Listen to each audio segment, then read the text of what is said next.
Welcome to our channel. Today we how to install Google Workspace Endpoint Management with ChromeOS step by step clearly. To install Google Workspace Endpoint Management with ChromeOS, begin by accessing the Google Admin Console. Open your web browser and navigate to admin.google.com. Sign in with your administrator account credentials. Once logged in, locate the Devices section in the left-hand menu. Click on Endpoints. In the Endpoints menu, select Settings. Here, you will see various options for managing your Chrome devices. To enforce endpoint management, click on Chrome Management. Next, select User and Browser Settings.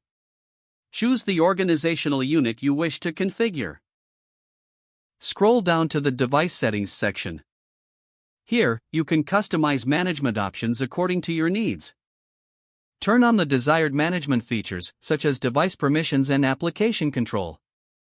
Once you've adjusted the settings, click Save at the bottom of the page. To apply changes, it may take a few moments for settings to propagate to the devices.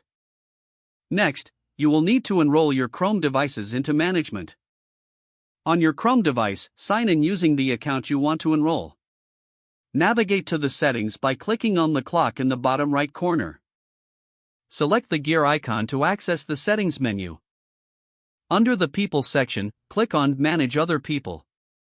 Enable the option to allow users to go back to the Devices section and select Chrome.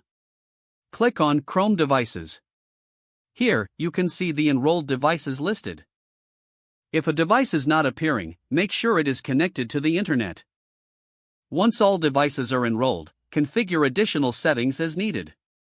You can enforce policies, deploy apps, and manage users through the Google Admin Console. After all configurations are completed, monitor the devices for compliance and performance. With these steps, you will have successfully installed Google Workspace Endpoint Management with ChromeOS. If the page does not load, refresh the browser or try again in a private or incognito window. Make sure you are using the correct email address, then retype it carefully to avoid small typos. If your password is not accepted, use the reset option and create a new strong password you can remember. Check your spam folder for verification or security emails, then complete any requested confirmation steps. Enable two-factor authentication if available to improve account security and reduce unauthorized access risk. After signing in, review your profile details so your contact information and settings are accurate and current. Don't forget to like this video and subscribe to our channel for more step-by-step tech guides.